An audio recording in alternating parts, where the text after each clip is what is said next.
मैंने गोमती को सफाई करते हुए बहुत सारे लोगों को देखा।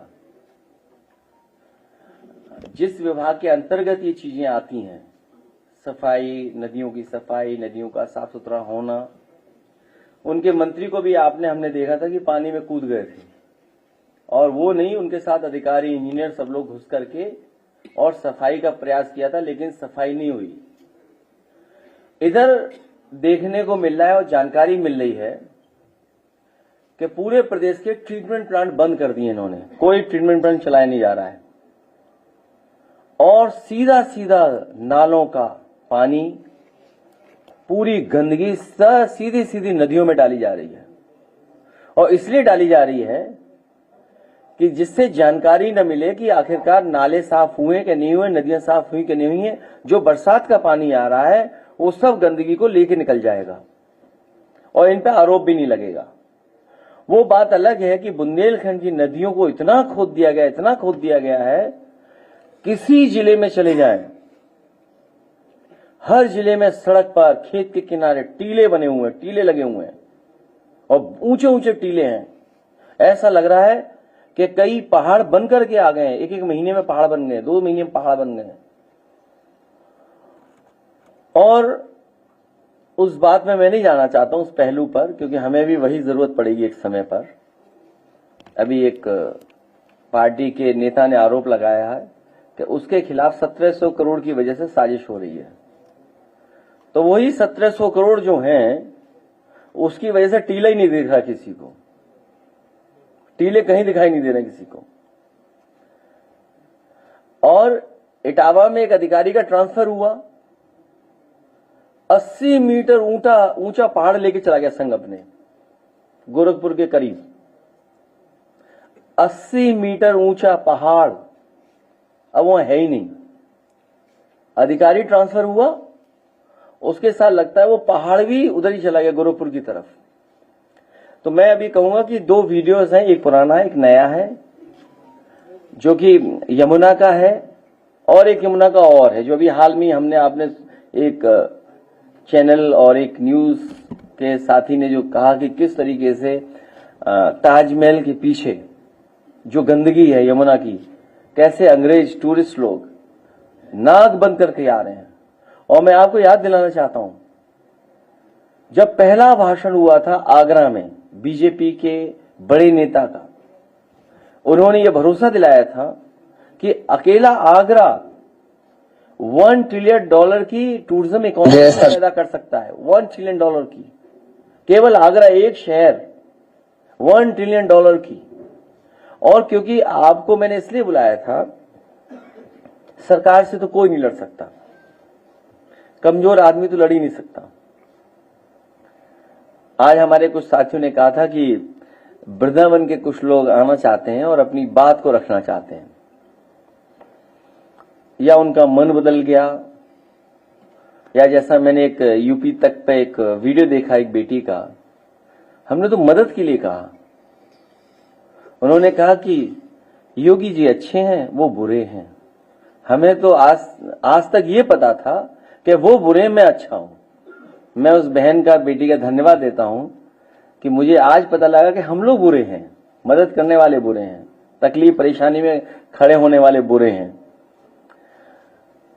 बच्चों से राजनीति नहीं करानी चाहिए, ये राजनीति बड़ा खराब खेल है। कब किसकी लॉयल्टी बदल जाए, कब किसका स्वार्थ सामने आ जाए, स्वार्थ और परिस्थितियों से बहुत सी चीजें बदल जाती हैं। तो मेरा सरकार से केवल यही निवेदन है, आईएएस अधिकारी, जिलाधिकारी गोरखपुर या और उन लोगों से, कि ये सियासत का खेल बड़े लोगों का है, इसमें बच्चों को नहीं डालना चाहिए। अब मैं भी चाहूंगा कि 2 हफ्ते 3 हफ्ते की छुट्टी ले लूं, थोड़ा अपने आप को ठीक करके तब फिर आप लोगों से मिलूंगा। अभी तो हम ही बुरे हैं, जब अच्छे हो जाएंगे तो फिर मिलेंगे आपसे। इसलिए फिलहाल गंदगी देखिए गोमती और यमुना की और उसकी गोमती की गंदगी देखिए, फिर आगे की बात हम लोग शुरू करेंगे। हालांकि वृंदावन के लोगों को आना था, नहीं आए, लेकिन उनकी बात मैं फिर बाद में कहूंगा। उजाड़ा जा रहा है जैसे, और जगह चीजों को बनाने के लिए लोगों को उजाड़ दिया गया। जहां गोमती रिवरफ्रंट बन जाना चाहिए था अभी तक, अकबर नगर के लोगों को उजाड़ दिया गया। जो उनकी बुनियादी समस्याएं थी, जो बुनियादी उनकी जरूरतें थीं, जहां वो रोजगार नौकरी करते थे, वो रोजगार नौकरी भी उनकी छिन गई। कई लोगों की आत्महत्या भी हो गई, या हत्या नहीं, मृत्यु हो गई, और एक आदमी ने आत्महत्या भी कर ली। और कहा यह गया कि हम रिवर फ्रंट बना रहे हैं। नाले पर पहली बार रिवर फ्रंट बन रहा है।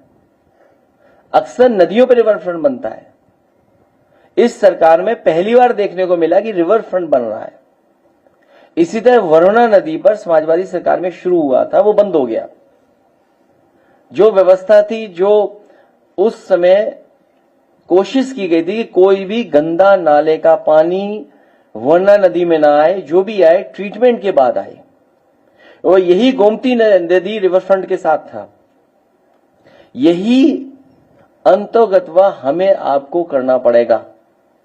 जब कभी भी हमें नदियां साफ करनी है, शहर के बीच में अगर नदी है, तो जो भी पानी नदी में जाए, नाले का पानी न जाए तभी जब ट्रीट होकर के पानी फिल्टर से तब जा सके, तो आने वाले समय में ये साफ नजर दिखाई देगी नदियां। और जो पानी का सेल्फ प्यूरिफिकेशन की एक जो प्रॉपर्टी है उसकी वजह से अगर वो डिसॉल्व ऑक्सीजन मिलती चली जाएगी उसके अंदर, हवा की वजह से, एरेशन की वजह से, तो अपने आप नदी साफ दिखती है। जो मछलियां मरी हुई दिख रही है, इसका मतलब यह है कि पानी का डिसॉल्व ऑक्सीजन बिल्कुल खत्म हो गया है।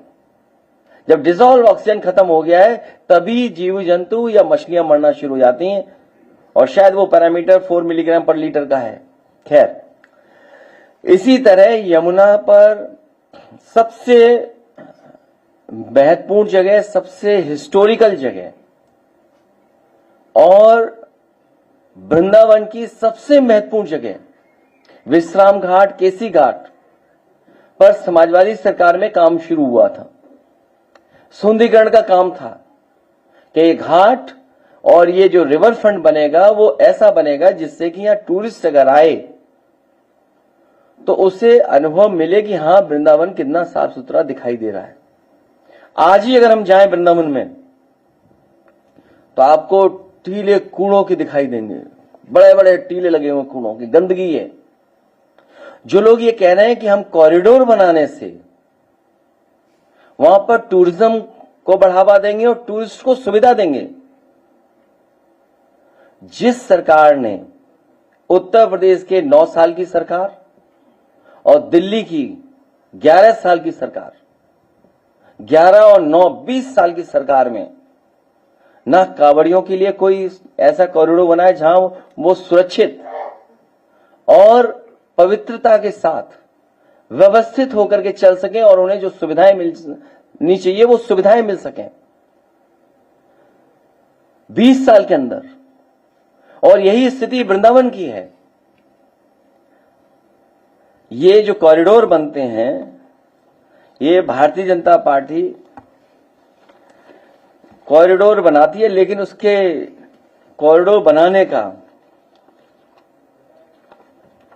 एक तरीका है जिससे लाभ उठा लें, अपने लोगों को लाभ पहुंचा लें।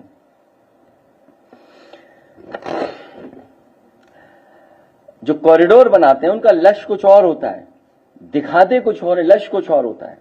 मुझे याद है कि समाजवादी सरकार में गोवर्धन में परिक्रमा को लेकर के बहुत अच्छा डिजाइन बनाया गया था, पूरी प्लानिंग हुई थी, और जिस सुंदरता के साथ, जिस अच्छे इंफ्रास्ट्रक्चर के साथ बनाना चाहिए था, शायद अधिकारियों ने उतनी दिलचस्पी नहीं ली। हालांकि बना, लेकिन जिन पैरामीटर में मैं बनाना चाहता था उस पैरामीटर पर नहीं बना पाए वो अधिकारी। पहले तो इन अधिकारियों को घूमने भेजना चाहिए। ये इकाना स्टेडियम इसलिए बन पाया क्योंकि इकाना स्टेडियम बनाने से पहले अधिकारियों और लोगों को कई वर्ल्ड के बेस्ट स्टेडियम जो हैं उनको देखने को भेजा कि भाई देख के आइए, तब जाकर के आप अनुभव पाएंगे, तब बन पाएगा। और उसका परिणाम ये हुआ कि वो मैनचेस्टर का देख के आए, मैनचेस्टर क्लब का देख करके आए स्टेडियम, और उसका परिणाम ये हुआ कि आपको एक वर्ल्ड क्लास इकाना स्टेडियम मिल गया। यही जनेश्वरमिस पार्क, यही लोहिया पार्क इसलिए बन पाए क्योंकि यहां के अधिकारियों को भेजा गया था कि जाकर के दुनिया में दूसरे पार्क देख के आइए। नेपोलियन के जमाने में जो पार्क बने उन पार्कों को देखो, दुनिया में जिसका सबसे महत्वपूर्ण और सबसे ज्यादा नाम होता है उस पार्क को देख के आइए, तब बनाएंगे। तो उसका परिणाम यह हुआ कि आज लोहिया जनेश्वरमिस पार्क लखनऊ सिटी के one of the best park बने हैं। तो केवल इन शहरों में नहीं बनाया, कानपुर में भी बनना शुरू हो गया था लोहिया पार्क, सीतापुर में भी दिया था, इटावा में भी दिया था, या जहां जहां उस समय हमारे जनप्रतिनिधि बोलते थे कि हमारे यहां जरूरत है तो वहां भी हम लोग बनाते थे। एग्जाम्पलरी काम मंडी में हुआ। ये जो किसान बाजार बना, जिसको बाद में उन्होंने दयाल पैराडाइज को बेच दिया, प्लासियो मॉल जो मॉल बना, सरकार मॉल नहीं बनाती है, लेकिन एग्जाम्पलरी काम किया मॉल का, और उसका परिणाम ये हुआ कि मॉल बना, देखिए आप, प्लासियो मॉल बना जो आज भी देश का one of the best mall है। आपका एक्सप्रेस वे बना, आगरा लखनऊ, उसके बारे में तो कहना नहीं है। हम ही नहीं, विरोधी लोग भी कहते हैं, कई बार बीजेपी के लोग उस सड़क पे चलते हैं, हमें ही ओवरटेक करके निकल जाते हैं आगे। झंडा उनका लगा रहता है, देखते हैं हम धीमे चल रहे हैं, वो हमसे तेज रफ्तार में जा रहे होते हैं। और देश के प्रधानमंत्री इसलिए उतरे थे वहां पर क्योंकि समाजवादी पार्टी की सरकार में वो डिजाइन हुआ था पूर्वांचल एक्सप्रेसवे, जिसमें कि एयरफोर्स का हवाई जहाज उतर सके, और उस पर हरकुलस जो सबसे भारी वाहन है हमारे एयरफोर्स का, वो उतरा वहां पर, सुखोई मिराज उतरे। इसी तरह बस स्टैंड और मेट्रो पहला देश का होगा कि जहां पर पीपीपी पर बस स्टैंड बना, और बस स्टैंड के साथ मेट्रो के स्टेशन को ऐसा जोड़ा कि आप बस स्टैंड और मेट्रो में दोनों जा सकते हैं। समाजवादी सरकार में वो जो डिजाइन मेट्रो एयरपोर्ट तक हुई थी, वो एयरपोर्ट आसानी पहुंच जाए मेट्रो से, वो डिजाइन का पार्ट ये था कि लोग आए मेट्रो से, स्टेशन से चले जाए।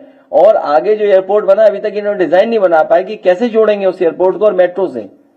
अब अगर आप मेट्रो से उतरोगे तो पहले तो कम दूरी लगती थी, अब जो नया एयरपोर्ट बेच दिया गया है उसमें आप सूटकेस लिए घूमते रहो 1 किलोमीटर, तब जाकर एयरपोर्ट पहुंचोगे। तो ये डिजाइन फॉल्ट है। तो ये बात मैं इसलिए बता रहा हूं कि बीजेपी के लोग अक्सर ये कहते थे कि वेटिकन सिटीज अच्छा बनाएंगे, बीजेपी के लोग कहते थे वेटिकन सिटी बनाएंगे। आप में से पुराने लोग जानते होंगे कि जब बनाने की बात कहते तो वेटिकन सिटी का भी नाम लेते थे कुछ अपने भाषणों में, लेकिन सुनने में आ रहा है कि वो गुजराती मंदिर की तरह दिखता है। तो मेरे कहने का मतलब है कि हम लोग किसी डेवलपमेंट के खिलाफ नहीं है, लेकिन जो हेरिटेज है, जो हिस्ट्री है, जो लोग देखने आते हैं, जो एस्थेटिक है, उससे खिलवाड़ नहीं होनी चाहिए। और अगर तुमने पिछले 9 साल में क्या काम किया है इसका कोई हिसाब किताब देगा कि नहीं देगा। मान लीजिए जो समाजवादी सरकार में बनना शुरू हुआ था बोर्ड, उसका नाम बदल दिया इन्होंने, तीर्थ विकास परिषद नाम लिख दिया, और अभी तक जो तीर्थ विकास परिषद ने खर्च किया है डेवलपमेंट में पैसा, उसका कोई हिसाब नहीं है। डेवलपमेंट अथॉरिटी ने जो खर्च किया उसका कोई हिसाब नहीं है, और जो संस्थाएं और जो विभाग है जो पैसा खर्च किया उसका कोई हिसाब नहीं है। और वहां 5000 मंदिर हैं, 5000 मंदिर हैं जो समय समय पर बने हैं, राजा महाराजाओं ने, बड़े लोगों ने बनाए, सेठ लोगों ने बनाए हैं। कहीं ऐसा तो नहीं कि बनारस जैसे कुछ मंदिर ढा दिए जाएं। बनारस में जब कॉरिडोर बना तो बहुत सारे मंदिर जो छोटे थे, घरों में थे, लोग अपने पौराणिक और परिवार के पूर्वजों के बने हुए मंदिरों को उजाड़ दिया सरकार ने। तो कहीं ऐसा तो नहीं है कि कोई बहुत बड़ा खेल खेला जा रहा हो। तो इसलिए मैं चाहूंगा जो लोग ये कॉरिडोर बना रहे हैं, हालांकि हमें सुझाव नहीं देना चाहिए, तब भी सुझाव दे दें। वेनिस की गलियां देख के आए, वेनिस की गलियां। कभी कभी हम ही लोग गलती करते हैं। हम बुरे लोग हैं ना, गलती करते हैं। जेनेसिस पार्क में बोट डाल दी थी हम लोगों ने, वेनिस में जो बोट चलती थी। इस सरकार को इतना बुरा लगा कि वो बोट ही बर्बाद कर दी उन्होंने। पता नहीं कहां से प्लास्टिक की लाइफ पैडल वाली वो चल रही है। बेहतरीन जो इटली में चलती थी नाव, वो लाए थे। एक बस लाए थे, बस, वाटर बस, पता नहीं कहां चली गई वो। पानी के रास्ते गई कि ट्रक में लद के चली गई, पता नहीं कौन है बस चोर। वाटर बस चोर कौन है हमें नहीं पता है। फुब्बारा चोर कौन है पता ही नहीं है। फुब्बारे चोर ही हो गए। तो इसलिए हम ये कहना चाहते हैं कि ये रास्ता नहीं है बल्कि आस्था है हमारी। रास्ता, जो गलियां हैं वो हमारी आस्था की गलियां हैं। उनका एस्थेटिक, उनका हेरिटेज वैसा ही रहे। कुंज गली में राधा कृष्ण की लीला के सैकड़ों गीत बने हैं, सैकड़ों गीत बने होंगे, और न जाने कब से वो परंपराएं चली हैं, मेले चलते हैं, यात्राएं निकलती हैं। और ये जब बिगाड़ देंगे तो वो गीत कहां गूंजेंगे, क्योंकि इनका जो बनाने का ढंग है, पता नहीं क्या ढंग है इनका बनाने का। अगर इन्होंने कुछ अच्छा बनाया हो तो आप लोग हमें बता दो, अगर हम कंफ्यूज हो रहे हो तो। और ये बात जो बोलते हैं कि चौड़ीकरण से व्यवस्था बन जाएगी, आप बताइए कुंभ में जितने बड़े इलाके में शहर बसा था, जितने बड़े इलाके में ये दावा कर रही सरकार कुंभ बनाता, जितना ऑर्गेनाइज कुंभ बनता था, बताओ वहां घटना घट गई। सवाल वो नहीं है एरिया का। हालांकि जहां सड़क पे वो यात्रा निकलती है उड़ीसा में, कुंभ जहां लगा, बताओ कितनी बड़ी जगह है, और वहां पर घटना घट गई। इसलिए बात रास्ते के पतले और चौड़े की नहीं है। हमने बहुत सारे देशों के शहर देखे हैं जहां पर सड़कें बहुत चौड़ी नहीं हैं, लेकिन मैनेजमेंट है वहां पर। बात मैनेजमेंट की होती है, बात सिस्टम की है कि आपने क्या सिस्टम क्रिएट किया है, आपका एडमिनिस्ट्रेशन कितना ध्यान दे रहा है, आप मैनेजमेंट कितना कर ले रहे हैं। आप लखनऊ जैसी इतनी पुलिस, इतना वीआईपी, और मुख्यमंत्री स्तर पे बैठक होती है, सोचिए ट्रैफिक मैनेजमेंट की, जो एक सिपाही और एसआई और उनको अधिकारियों करनी चाहिए ट्रैफिक मैनेजमेंट की, वो मुख्यमंत्री स्तर पे बैठक होती है, सोचिए। उसके बाद भी मैनेजमेंट नहीं दिखाई दे पा रहा है, तो सड़कें कम छोड़ी हैं क्या लखनऊ की? सवाल है सिस्टम क्या क्रिएट कर रहे हैं, एडमिनिस्ट्रेशन क्या कर रहा है, और आप मैनेजमेंट का क्या कर रहे हैं। अगर चौड़े रास्ते की बात होती तो जगन्नाथपुरी के सड़क में दुर्घटना में या कुंभ में खुले मैदान में भगदड़ क्यों मच गई थी। भाजपा को दुनिया के उन देशों से प्रेरणा लेनी चाहिए जिन्होंने अपनी विरासत एवं धरोहर को बचाए बनाए रखते हुए विकास किया है।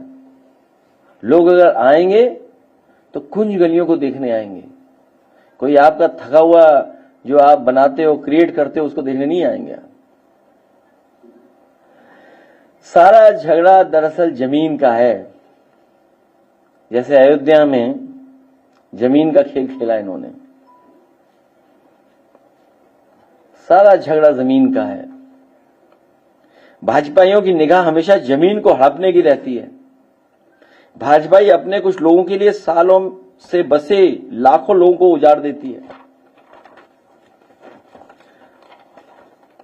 भाजपा अपनों को ठेका दुकान देकर उनसे चंदा वसूली करती है और मुआवजा के नाम पर घोटाला करती है। एक अधिकारी अभी भी लापता है, अंडरग्राउंड है। जनता आज मजबूर है, लेकिन जब यही जनता नई सरकार आएगी तब विकास के नाम पर विनाश की ये नकारात्मक नीति हमेशा के लिए समाप्त कर दी जाएगी और हर मुआवजा घोटाले की जांच होगी। कई जगह मुआवजा इन्होंने या तो दिया नहीं या अपने लोगों को संतुष्ट और खुश करने के लिए मुआवजा में भी खेल खेला है। और मैं इतना ही कहना चाहता हूं, जिस तरीके से ये काम करते हैं, मथुरा वृंदावन भाजपा को कभी माफ नहीं करेगा। और भाजपा के लिए तो भाजपाई महाभ्रष्टाचार ट्रेनिंग मैनुअल में एक अध्याय का नाम है कॉरिडोर करप्शन। कैसे नियंत्रण धन संपत्ति कोष को हथियाएं, कैसे सरकारीकरण करें, कैसे चढ़ावे को बेचकर भाजपाई अपनी जेब भरें, कैसे सुविधाओं के नाम पर जनता को गुमराह करें, कैसे परस्त्रीय जमीन पर कब्जा करें, आसपास की जमीन पर कब्जा कैसे मुआवजाओं के नाम पर कमाई करें, कैसे जमीनों को औने पौने दामों में खरीदें, कैसे बाद में 10 गुना रेट पर जमीन बेचें। वो खेल आपने हमने सबने देखा है कि कुछ मिनटों में कितना मुनाफा करा दिया किसी को। कैसे छोटी दुकानों और उनकी कमाई को मटियामेट कर दें, कैसे बड़े शोरूम से इकट्ठा पैसा लेकर उन्हें स्थानीय लोगों का कारोबार छीन करके दे दें, कैसे स्थानीय कारीगरी की कलाकृतियों की दुकानें उजाड़ें, कैसे परंपरागत व्यवसाय को स्थान छोड़ने पर मजबूर करें जो पहले से व्यवसाय कर रहे हैं, उन पर इतना दबाव बना दें कि वो अपना कारोबार छोड़ करके चले जाएं। कैसे बड़े व्यापारियों से कमीशन खाकर उनका सामान बेचें, कैसे लोगों के जीवन यापन का साधन व घर दुकान छीनकर सदियों से बसे लोगों को उजाड़ें। हम लोगों ने अयोध्या में देखा कि जो लोग दादा परदादा के जमाने से लोग रह रहे थे, गरीब थे, अपने जानवर रख करके जीवन यापन करते थे, उनको इस सरकार ने उजाड़ दिया। केवल वहीं नहीं उजाड़ा, और जगह भी उजाड़ा इन्होंने। विरासत के गलियारे में जो उजाड़ा, वहां जो जाने कितने वर्षों से रहते थे, कैसे अपने बाहरी लोगों को लाभ पहुंचाकर यहां स्थापित करें। बाहरी लोग हर जगह स्थापित होते जा रहे हैं, जो अच्छा खासा पीछे से मुनाफा देते हैं उन बाहरी लोगों को ये बढ़ावा दे रहे हैं। कैसे बाहरी लोगों के सारे राजनीति करें, कैसे स्थानीय बाहरी में विभाजन करें, कैसे चुनावी गणित को बदलें, कैसे आस्था को व्यापार बनाएं। इसलिए हमारा निवेदन है, आस्था को व्यापार न बनाएं, आस्था को आस्था ही रहने दें। और जो हेरिटेज है, जो वहां का ट्रेडिशनल जो चीजें होती रही हैं, उस आर्किटेक्चर, उन पौराणिक गलियों को नष्ट ना करें। बाकी तो आप सब जानते हैं, ओसीएम, डीसीएम और एफसीएम भी एक नया। ओसीएम, डीसीएम और FCM, future CM.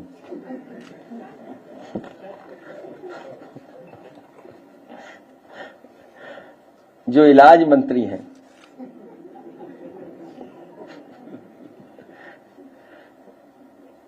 OCM, DCM, FCM